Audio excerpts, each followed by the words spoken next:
Hello, dear bankers. I am Diksha Sharma. Welcome you all on this EduTap platform. So, if you are targeting CAP December 2026, तो कहीं आपके मन में भी ये डाउट होता होगा कि BFM सब्जेक्ट में हम 60% मार्क कैसे सिक्योर कर सकते हैं, क्योंकि जो BFM का सब्जेक्ट है वो थोड़ा सा टेक्निकल नेचर का है और इसमें बहुत ही ज़्यादा लेंथी सिलेबस है। तो कैंडिडेट्स हमेशा ये सोचते हैं कि इस सिलेबस की प्रिपरेशन हम स्टार्ट कैसे करें और स्टार्ट करने के बाद हम इसे किस तरह से फॉलो करें स्ट्रैटेजी को कि हम एटलीस्ट 60% मार्क्स सिक्योर कर पाएँ। तो ये आज की वीडियो आप ही के लिए है। आइए आज हम डिटेल में डिस्कस करेंगे कि that how we can secure at least 60% marks in a BFM subject in a CAIIB exam. तो आज हम जो डिस्कस करेंगे इस वीडियो में वो है syllabus of BFM in detail. Next is most important module out of all the 4 modules, इनमें से कौन से इंपॉर्टेंट मॉड्यूल्स हैं जिसमें आप फोकस कर सकते हैं। देन टॉपिक वाइज अगर आप देखें मॉड्यूल में भी कुछ टॉपिक्स ऐसे रहते हैं जहाँ से रेपिटेटिवली क्वेश्चंस आते हैं, तो वो कौन कौन से टॉपिक्स हैं। इसके अलावा what is will be a main important strategy, आपकी स्ट्रैटेजी क्या होनी चाहिए जिसके लिए आपको कैब एग्जाम की प्रिपरेशन, बीएफएम के सिलेबस की जो प्रिपरेशन है उसके लिए क्या स्ट्रैटेजी रहनी चाहिए आपकी, what is the study plan, and the last but not least the sources. Various resources are available for your preparation, but क्या बेस्ट सोर्स हो सकते हैं ताकि आप इधर उधर ना भटकें और जो है विद इन जो आपके पास लिमिटेड टाइम है आप उसमें बेस्ट प्रिपरेशन कर सकें, तो आपको ये सोर्सेज भी बताए जाएंगे।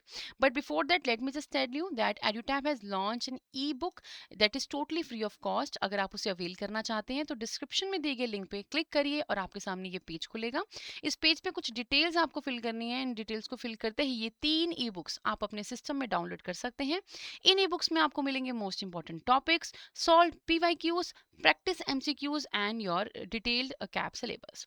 तो अगर आप चाहते हैं कि आप अपनी प्रिपरेशन को स्मूथ बनाना और इन कैप की जो बुक्स हैं इनके थ्रू हेल्पफुल बनाना, तो आप इस लिंक पे क्लिक करके इन्हें डाउनलोड कर सकते हैं बाय फिलिंग दिस फॉर्म। तो चलिए स्टार्ट करते हैं आज की डिस्कशन।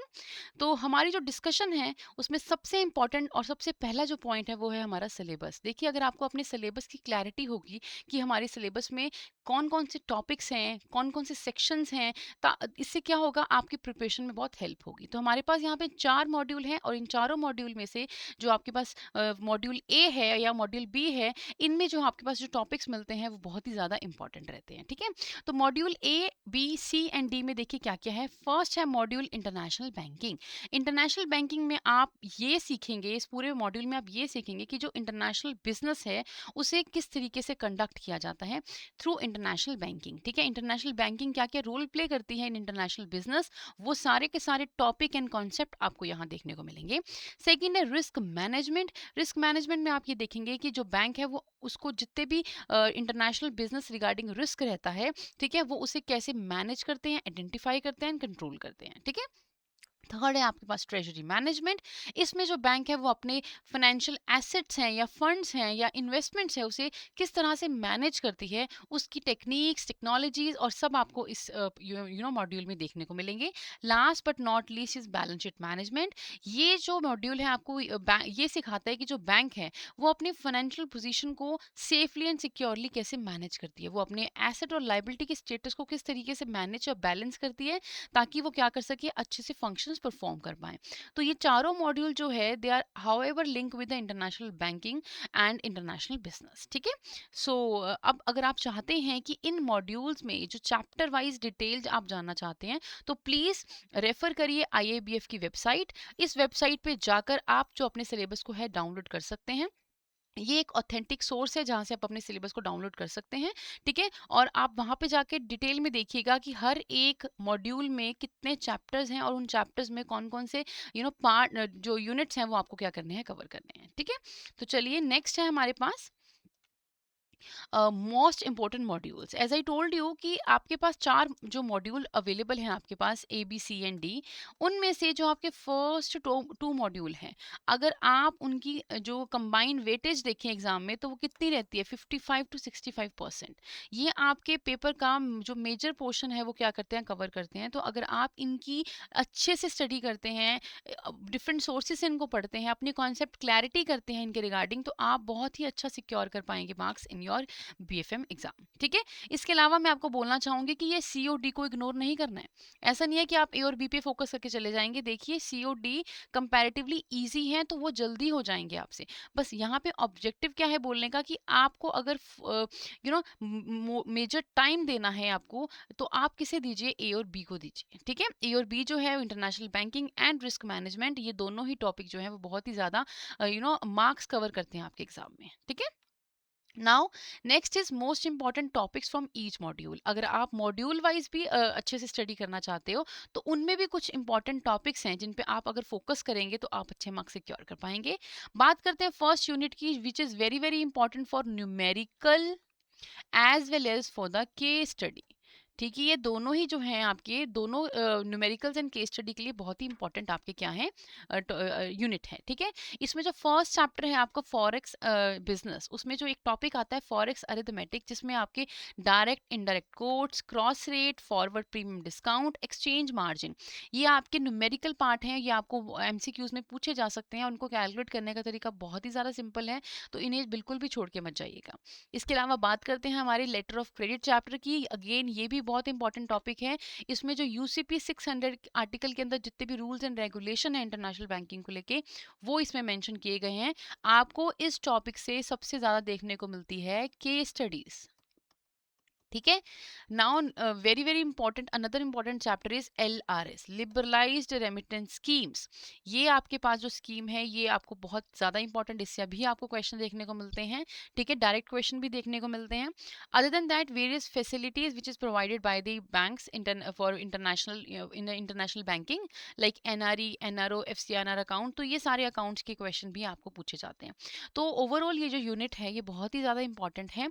ये आपको बहुत सारे कॉन्सेप्ट क्लियर करती है। आने वाले जितने भी आपके मॉड्यूल्स होंगे उनकी जो फाउंडेशन होगा, कॉन्सेप्ट क्लैरिटी होगी, वो आपको इसी यूनिट से देखने को मिलेगी। तो ये यूनिट को तो आप बहुत ही ज़्यादा अच्छे से करिएगा और अपनी स्टार्टिंग कोशिश करिएगा इसी यूनिट से करिएगा। इससे आपको क्या मिलेगा, बाकी जो भी यूनिट्स हैं उनके लिए आपको कॉन्सेप्ट क्लैरिटी मिलेगी। ठीक है, नेक्स्ट है module B, risk management. Again ये टॉपिक भी बहुत इंपॉर्टेंट है। Module B as I told you, बात करते हैं टेक्निकलिटी की, तो सबसे टेक्निकल आपको देखने को मिलेगा आपको ये मॉड्यूल। ठीक है, एज कम्पेयर टू अदर 3 ये थोड़ा टेक्निकल है। इसमें इंपॉर्टेंट है Basel norms, capital adequacy ratio, risk weighted asset, operational risk and risk management committee. ये सारे के सारे टॉपिक जो है इनमें आपको डायरेक्ट कंसेप्चुअल क्वेश्चन देखने को मिलते हैं और आपको कुछ जगह पे जैसे आपको रेशोज है उनमें आपको कैलकुलेशन देखने को भी मिल सकती है। ठीक है, तो ये आपके मॉड्यूल बी से इंपॉर्टेंट टॉपिक है। नाउ मॉड्यूल सी है आपका treasury management, that how the bank is managing there funds and investments. तो इसमें जो आपके पास इंपॉर्टेंट टॉपिक्स हैं, नॉट चैप्टर, जो टॉपिक्स है वो हैं treasury products, risk management, treasury risk management, derivative and treasury and asset liability management. अब इनमें से जो डेरिवेटिव्स हैं उनमें बहुत ही फ्रीक्वेंटली क्वेश्चन देखने को मिलते हैं। डेरिवेटिव जो है one of the most innovative type of contracts है जो अभी लेटेस्टली एक्सचेंज मार्केट में इस्तेमाल होते हैं, ताकि आप अपने रिस्क को जो है वो क्या कर सके, उसकी हेजिंग कर पाएँ, इसको रिड्यूस कर पाएँ। तो आप ये टॉपिक ज़रूर करके जाइएगा, चाहे वो कोई भी टाइप ऑफ आपका डेरिवेटिव प्रोडक्ट्स हो, स्वैप हो, ऑप्शन हो, फॉरवर्ड हो, फ्यूचर कॉन्ट्रैक्ट्स हो, एनीवन, तो आप इनके फीचर्स, इनकी इम्प्लीकेशन अच्छे से करके जाइएगा। ये जो टॉपिक है, ये जो आपका मॉड्यूल है मॉड्यूल सी, ये बाकी मॉड्यूल्स के कंपैरेटिवली थोड़ा सिंपल है। तो इनमें आप बस क्या करिए, जितने भी फैक्ट्स हैं उनको डिटेल में अच्छे से स्टडी करिएगा। ठीक है, लास्ट है आपका बैलेंस शीट मैनेजमेंट। इसमें क्या है, आपकी जो बैंक की बैलेंस शीट है उसको किस तरीके से मैनेज किया जाता है, सोर्सेज को, वो इसमें मेंशन है। इसमें आपको काफ़ी रेशोज देखने को मिलेंगी, तो liquidity ratio, net stable funding ratio, valuate risk, तो ये सारे कॉन्सेप्ट, ये वैल्यूएट रिस्क जो कॉन्सेप्ट है वो बहुत ही ज़्यादा इंपॉर्टेंट है। ठीक है, आपको इसमें मिलेंगे फिक्स्ड इनकम एंड बोर्ड जो टॉपिक है उसकी न्यूमेरिकल्स भी आपको देखने को मिलते हैं और वो भी बहुत इंपॉर्टेंट है। Last but not least non performing asset management और उनकी प्रोविजन क्रिएट करना। ये जो है ये बहुत ही लेटेस्ट चेंजेस जो हैं वो आपको जितने भी चेंजेस इसमें आते हैं अपडेटेड चेंजेस पढ़ के ही जाना है इसके अंदर। ठीक है, प्रोविजन के रिगार्डिंग। और इसके अलावा मैं आपको एक सजेशन दूंगी, क्योंकि आपके पास यहाँ पे न्यूमेरिकल पार्ट भी है, तो better to make one chart. ठीक है, अपना एक चार्ट बनाइए जिसपे आप सारे अपने फॉर्मूलाज लिख लीजिए। जब भी आपको वक्त मिले आप क्या करिए, इन फॉर्मूलाज को गो थ्रू करते रहिए। मुझे पता है यहाँ पे कैंडिडेट्स को वक्त की कमी रहती है, बिकॉज जॉब के साथ उनको ये प्रिपेयर करना है, but hats off to your dedication. आप प्लीज़ इस ये जो आपकी तैयारी है उसको अगर आप अच्छे से सक्सेसफुली देखना चाहते हैं उसका रिटर्न, तो प्लीज़ इस जो भी आपको हम समझा रहे हैं, आपको तरीका है इसको बेटर करने का, मार्क्स सिक्योर करने का, इसे फॉलो कीजिए। उसके लिए आप क्या करिए, चार्ट जो है वो अपने फॉर्मूलाज का बना के रखिए, ताकि जब भी आपको टाइम मिले आप इसे गो थ्रू करते रहिएगा, ठीक है। और सबसे इंपॉर्टेंट बात ये है कि जो मॉड्यूल है ये यूजुअली जो भी कॉमर्स बैकग्राउंड के स्टूडेंट्स हैं उनके लिए काफ़ी इजी रहने वाला है, क्योंकि इसमें जो भी कॉन्सेप्ट है वो आपको रिवाइज करने बहुत इजी होंगे अगर आप कॉमर्स बैकग्राउंड से हैं, ठीक है। तो ये है आपके most important topics from your specific modules. Now the next part is ideal strategy. Now what will be ideal strategy if you want to secure a 60% marks? That is, must follow the pattern that I have shown on the screen. सबसे पहले आप A और B module को study करिए, आप अपने इन दोनों module को स्टडी करिए, क्योंकि अभी आपको मैंने फैक्ट बताया है कि 55 से लेके 65% तक के जो आपका सिलेबस है, जो आपका मार्क्स जो है डिवीजन है इसमें एग्जाम में, वो इससे आती है आपकी, ठीक है। तो आप जो है वो इस पे मॉड्यूल पे बहुत अच्छे से फोकस करिए, then you will shift toward the module D. इसके बाद जो मोस्ट इंपॉर्टेंट मॉड्यूल जो आपके लिए है वो मॉड्यूल डी है। ये जो है अगर आप as I told you commerce background से हैं तो आपको ये बहुत ज़्यादा हेल्प करेगा। इससे क्या होगा, आपको एक ये भी रहेगा कि आपके 3 इंपॉर्टेंट जो टॉपिक्स हैं या मॉड्यूल्स हैं वो कवर हो गए हैं, ठीक है। थोड़ी आपको सेटिस्फेक्शन मिलेगी कि आपने काफ़ी सिलेबस कवर कर लिया है। Then jump into section module C, ठीक है। मॉड्यूल सी जो है वो ट्रेजरी मैनेजमेंट, उसको लास्ट में करिएगा। कारण क्या है इसका, इसका इंपॉर्टेंट कारण ये है कि इस टॉपिक को समझने के लिए जो कॉन्सेप्ट क्लैरिटी चाहिए वो आपको इन तीनों ही जो मॉड्यूल्स हैं उनसे मिल जाएगी। यहाँ पे जो कॉन्सेप्ट है उनका जो बेस है वो आपको यहाँ से मिलेगा, इन टॉपिक से मिलेगा, इन मॉड्यूल से मिलेगा। तो बेटर है कि पहले आप ए बी करिए, फिर डी करिए और फिर सी करिए। But as I told you, हर इंडिविजुअल की अपना पर्सपेक्टिव होता है, अपनी अपनी स्ट्रैटेजी होती है। तो जो आपको सूट करे वो करिए। This is an average ideal strategy जो यूजुअली फॉलो की जाती है, ठीक है। Now the next is, other than that, is you should focus on 50-50 rule. The 50-50 rule says that do not just focus on theoretical part. सिर्फ chapter reading में ही ना चले जाइए या फिर थ्योरेटिकल पढ़ने में मत जाइए। जब तक आप एक्चुअली एग्जाम में बैठकर जो आपको केस स्टडी सॉल्व करनी है, जो आपको एमसीक्यू सॉल्व करने हैं, आप उनकी प्रैक्टिस नहीं करोगे, तब तक आपको जो आपकी एग्जाम की प्रिपरेशन है वो स्ट्रांग नहीं होगी, ठीक है। यूजुअली क्या होता है, हमें होता है कि हम सिलेबस गो थ्रू कर लें, बस हम पढ़ लें, एमसीक्यूज तो हम वहाँ जाके कर लेंगे, लेकिन ऐसा नहीं है। अगर आप चाहते हो कि आपको वहाँ पे जाकर बिल्कुल भी कंफ्यूजन क्रिएट ना हो, आपको कोई भी प्रॉब्लम ना आए, तो सबसे पहले आप वही पढ़कर जाइए जो पैटर्न से आपको वहाँ पे एग्जाम देना है। अगर आपको एमसीक्यूज देने हैं, वहाँ पे अटेम्प्ट करने हैं एग्जाम में, तो आप एमसीक्यू की प्रैक्टिस करके जाइए, ठीक है। तो इट्स वेरी इंपॉर्टेंट, क्योंकि अगर आप रेगुलर प्रैक्टिस करेंगे न्यूमेरिकल्स की और एमसीक्यूज की, तो आपका एक फ्लो बन जाएगा, आपको टाइम मैनेज करना आ जाएगा, ठीक है। नाउ नेक्स्ट है, what is a detail study plan. अगर मैं आपको बोलूँ कि एक स्टडी प्लान आप फॉलो कर सकते हैं, अगर आपके पास अभी भी टाइम पीरियड है, क्योंकि दिसंबर 2026 में आपका एग्जाम होना है, तो आपके पास अभी कुछ वक्त है, तो आप एक अपना स्टडी प्लान बनाइए। उसमें सबसे पहला क्या बनाइए कि आप अच्छे सोर्सेज से पढ़िएगा, ठीक है। आपके पास जो सोर्सेज होने चाहिए वो ऑथेंटिक होने चाहिए। ऐसा ना हो कि आप आज पढ़ने बैठे हो तो आप 10 सोर्सेज लेके बैठे हो। It's better to go for one source, one by one आप शिफ्ट कर सकते हो अगर आपको लगता है कि यहाँ से मेरी पढ़ाई पूरी हो गई है। तो जो ये आइडियल सोर्सेज हैं जो मैं आपको बता रही हूँ, इसके अलावा अगर आपको कोई और ऑप्शन मिलता है तो आप उसे भी फॉलो कर सकते हैं। फर्स्ट जो आपके पास सबसे ऑथेंटिक सोर्स है वो मैकमिलन की बुक है, जो कि हमेशा आईबीबीएफ ने रिकमेंड करी है कि आप इसे फॉलो कर सकते हैं, क्योंकि इसमें सारा का सारा सिलेबस जो कैब एग्जाम का है आपका वो इसमें मेंशन है। सेकंड, आप यूट्यूब वीडियोस देख सकते हैं, क्योंकि यूट्यूब वीडियोस आपको कॉन्सेप्ट क्लैरिटी ज़्यादा मिलती है, आपको समझाया जाता है, ठीक है। तो इससे आपको ज़्यादा अंडरस्टैंडिंग होती है। तो हमारी भी एक सीरीज चल रही है, cab on the go series. अगर आप चाहें तो आप वहाँ भी उससे भी फॉलो कर सकते हैं, क्योंकि उस सीरीज में हम आपके बीएफएम के सिलेबस को भी ऐसे कवर कर रहे हैं कि आपके 50 लेक्चर्स में हम आपका सारा इंपॉर्टेंट टॉपिक्स को कवर कर पाएं और आप एटलीस्ट 60% मार्क्स सिक्योर कर पाएं। इसके अलावा आरबीआई सर्कुलर जो है वो बहुत इंपॉर्टेंट है, क्योंकि जितने भी आपका जो भी आपका सिलेबस है उसमें कुछ कॉन्सेप्ट ऐसे हैं जिसमें टाइमली अपडेशन होती रहती है। तो अगर आप चाहते हैं कि जो भी अपडेशन हो रही है आप उसे उसे उसके कीप ऑन पेस रहें, उसके साथ साथ चलें, तो आप इन आरबीआई के सर्कुलर्स को रेगुलरली रीड करिए। ये आपको एक कंपेटिटिव एज देगा कंपेरेटिव टू अदर कैंडिडेट्स, क्योंकि आप कुछ एक्स्ट्रा पढ़कर जा रहे होंगे, ठीक है, जो कि बिल्कुल लेटेस्ट होगा। नेक्स्ट है स्टार्टिंग योर प्रिपरेशन अर्ली। देखिए, ऐसा मत सोचिए कि एग्ज़ाम जब होगा उसके 1 मंथ पहले शुरू कर लेंगे, तो हो सकता है बाकी सब्जेक्ट में ये पॉसिबल हो, बट बीएफएम ऐसा सब्जेक्ट नहीं है। यहाँ पे आपको बहुत ही ज़्यादा टाइम देना होगा इसको। द रीज़न बीइंग यहाँ पे जो सिलेबस है वो काफ़ी लेंदी है, न्यूमेरिकल्स हैं, along with that case studies है। तो इस जो आपको अगर आप चाहते हैं कि ये जो सिलेबस आप अच्छे से कवर कर पाएँ, तो आपको डीप इनटू डाइव करना होगा। दैट मीन्स आपको आज से ही स्टार्ट करना होगा।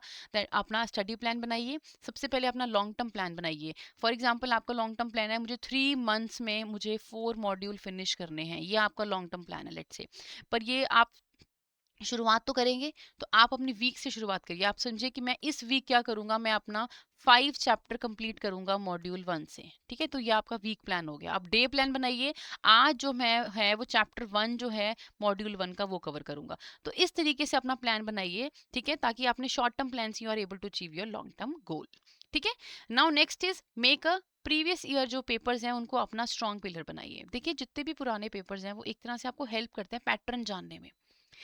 दूसरा, अगर आप उन पेपर्स को गो थ्रू करेंगे तो आपको पता चलेगा कि कौन से टॉपिक्स भी इंपॉर्टेंट हैं, ठीक है? आप खुद करेंगे तो आपको ज़्यादा पता चलेगा। तो हमेशा कोशिश करिए जो प्रीवियस ईयर पेपर हैं, फॉर एग्जांपल 26 से पहले जितने भी पेपर्स हुए हैं, 2 या 3 पेपर्स लेटेस्ट जो पेपर्स हुए हैं, आप उनको क्या करिए, ज़रूर गो थ्रू करके और उनको प्रैक्टिस भी करिए, ठीक है? इससे क्या होगा, आप सबसे इम्पोर्टेंट बात ये होगी कि क्लैरिटी आएगी और टाइम मैनेजमेंट सीखेंगे। नेक्स्ट है आपके पास give full length mock test, very very important, ठीक है? अगर आपकी प्रिपरेशन हो गई है और आपको लगता है हम काफ़ी सिलेबस कवर कर चुके हैं, तो बस अब पढ़ने में ही ध्यान ना दीजिए, अब आप प्रैक्टिस पे आइए। ठीक है, पढ़ लिया, now jump into a practice, for practice purpose mock test दीजिए। एक ऐसा इन्वायरमेंट क्रिएट कीजिए घर पे जहाँ पे आपको बिल्कुल टाइम अपना सेट करिए, पेपर अपने सामने रखिए और start your doing your paper with in a time Spain, जो भी आपका एग्जाम का टाइम है। और उसके बाद चेक करिए कि ऐसे कौन से एरियाज है जहाँ पे आप वीक हो, क्या कैलकुलेशन में वीक हो या थ्योरेटिकली वीक हो। तो आप जो भी आपको वीक पॉइंट मिलेगा आप उसकी प्रिपरेशन करिए and then again give up one another mock test. इससे आपको क्या होगा, बहुत ज़्यादा प्रैक्टिस मिलेगी, ठीक है? फिफ्थ है time management. Again it's very important, time को मैनेज करना बहुत ज़रूरी है, ना सिर्फ एग्जाम में, एग्जाम से पहले भी। आज से मैनेज करेंगे तो ही एग्जाम में टाइम मैनेज कर पाएंगे, ये एक बहुत इंपॉर्टेंट चीज़ है, ठीक है? तो टाइम मैनेज करने के लिए क्या करना है आपको, एग्जाम में सबसे पहले, एग्जाम में जब आप एग्जाम आपके सामने पेपर आता है, तो आप उसमें से सबसे पहले वो टॉपिक करिए जो कंसेप्चुअल बेस हैं, जो आपको अच्छे से आते हैं, जिससे आपका कॉन्फिडेंस बिल्ड होगा। आप पहले वो पेपर अटेम्प्ट करिए। उसके बाद जंप करिए आप अपनी केस स्टडीज जिसको आपको पढ़ने के लिए वक्त चाहिए, या फिर न्यूमेरिकल जिसे सॉल्व करने के लिए आपको टाइम चाहिए। एंड देन इन लास्ट आप अपने पूरे पेपर को रिव्यू करना जरूर मतलब भूलिएगा मत। आप उसे रिव्यू करिएगा, जो क्वेश्चन छोड़े हैं, जो अनअटेम्प्टेड हैं, आप उनको क्या करिएगा, दोबारा रिव्यू करके अटेम्प्ट करिएगा। नंबर 1। नंबर 2 क्या है आपका, कि अगर आप पहले ही डिफिकल्ट पार्ट पे आप अटेम्प्ट करना स्टार्ट करते हैं, तो आपका कॉन्फिडेंस डाउन हो जाता है, आपको लगता है मुझे ये नहीं आ रहा है, फिर आप कंफ्यूज हो जाते हो, ठीक है? आप एकदम से स्ट्रेस में चले जाते हो। तो इट्स बेटर कि आप पहले काम से कामली क्या करिए, वो अटेम्प्ट करिए जो आपको अच्छे से आता है, ठीक है? ये हमेशा बहुत ही इंपॉर्टेंट रूल रहता है हर काइंड ऑफ एग्जाम के लिए। लास्ट बट नॉट लीस्ट, हमेशा मोटिवेटेड रहिए, ठीक है? आप कर सकते हो, ठीक है? As you all know, manifestation is everything. अगर आप अच्छा सोचोगे तो अच्छा होगा। इसलिए एग्जाम की प्रिपरेशन करने से पहले अपने माइंड में सोच के चलिए कि मेरा इस साल एग्जाम जो है डेफिनेटली क्या होगा, I am going to crack it, ठीक है? मेरा एग्जाम क्लियर होगा, मैं इसे क्वालिफाई कर पाऊंगा। For that just set your goal, stay consistent and believe in your self and definitely you can do it, ठीक है? तो ये है आपकी एक स्टडी प्लान जो आप अपना हमारे स्टडी प्लान जो हमने आपको बताया उसको यूज़ करके आप अपना एक डेफिनेटली आप अपना अलग स्टडी प्लान जरूर बना सकते हैं, taking it as a base, ठीक है? Last but not least is a sources. As I told you कि कोई भी ऐसा स्पेसिफिक सोर्सेज नहीं है जो आपको, हर कोई इंसान उसमें फिट इन हो जाए, ठीक है? हर एक इंडिविजुअल को पढ़ने का तरीका, टाइम देने का तरीका अलग रहता है, ठीक है? तो आपको जो सही लगता है आप वो सोर्सेज चूज कर सकते हैं। ये कुछ सिर्फ स्टैंडर्डाइज सोर्सेज हैं जहाँ पे आप जा सकते हैं। तो सबसे पहले तो मैं आपको बोलना चाहूँगी इस बुक को ज़रूर पढ़िएगा, ठीक है? जितना वक्त मिलेगा आप इस बुक को पढ़िएगा, ठीक है? इसमें जो है कॉन्सेप्ट क्लैरिटी जो हो आपको होगी, वो आपको हेल्प करेगी करेगी आगे एमसीक्यूज एंड केस स्टडी को सॉल्व करने में। इसके अलावा आप अपने आरबीआई के सर्कुलर जो भी उसमें अपडेट्स आती हैं उस पर ध्यान रखिएगा, क्योंकि हो सकता है कि आपके एग्जाम में कोई ना कोई अपडेशन से रिगार्डिंग क्वेश्चन आ जाए। ठीक है। थर्ड है आपका यूट्यूब वीडियोस, जिसमें आपको ज़्यादा क्लैरिटी मिलती है, क्योंकि कंटेंट को आपको इस तरीके से प्रेजेंट किया जाता है कि आपको ईजिली वो समझ आ जाए। तो अगर कोई टॉपिक आपको बुक से समझ नहीं आ रहा है तो आप यूट्यूब वीडियोस को भी रेफर कर सकते हो, जैसे कि हमारी ऑन द गो सीरीज जो हमने कैब के लिए स्टार्ट की है, आप उसे भी रेफर कर सकते हो। यहाँ पे आपके इंपॉर्टेंट टॉपिक्स को कवर किया जा रहा है। Other than that, some students ऐसे होते हैं जिनकी प्रिपरेशन हो चुकी होती है और उनको सिर्फ क्या चाहिए, रिवीजन चाहिए, या फिर उनको क्या चाहिए, टेस्ट देने हैं। तो वो अपनी हमारी टेस्ट सीरीज भी परचेज कर सकते हैं या किसी की भी टेस्ट सीरीज परचेज कर सकते हैं। इसके अलावा वो, अगर उनको लगता है कि नहीं उनको भी बहुत ज़्यादा स्टडी की ज़रूरत है, डिटेल कॉन्सेप्ट पढ़ने की ज़रूरत है और वो बुक से नहीं हो रहा है उनसे, तो वो क्या कर सकते हैं, वो मास्टर कोर्स भी परचेज कर सकते हैं किसी भी ऑर्गेनाइजेशन से, ताकि वो क्या कर सके, अपनी स्टडी को एक अच्छी डायरेक्शन दे पाएँ। सो ये कुछ सोर्सेज है जहाँ से आप अच्छे से पढ़ाई कर सकते हैं। तो I hope with this you are able to secure at least 60% marks in your exam. और जो है अपनी मोटिवेशन को हाई रखिएगा, अपनी प्रैक्टिसेस को कभी भी कम मत करिएगा, जितना वक्त मिले उस वक्त ये अपना एग्जाम की प्रिपरेशन करिएगा, क्योंकि ये कुछ टाइम की बात है। इसके बाद you are having that certificate, cab certificate with you, और then you will be able to find कि आपको कितने ज़्यादा बेनिफिट मिलने वाले हैं उसके बाद। ठीक है। तो I hope you are able to secure at least 60 marks in exam with this video जो हमने आपको बताई है। It will be help for you. ठीक है। Thank you so much. In case you are having any doubt you can comment us, और आप हमें कांटेक्ट कर सकते हैं दिए गए नंबर और ईमेल आईडी पे जो कि स्क्रीन पे विजिबल है। Thank you so much.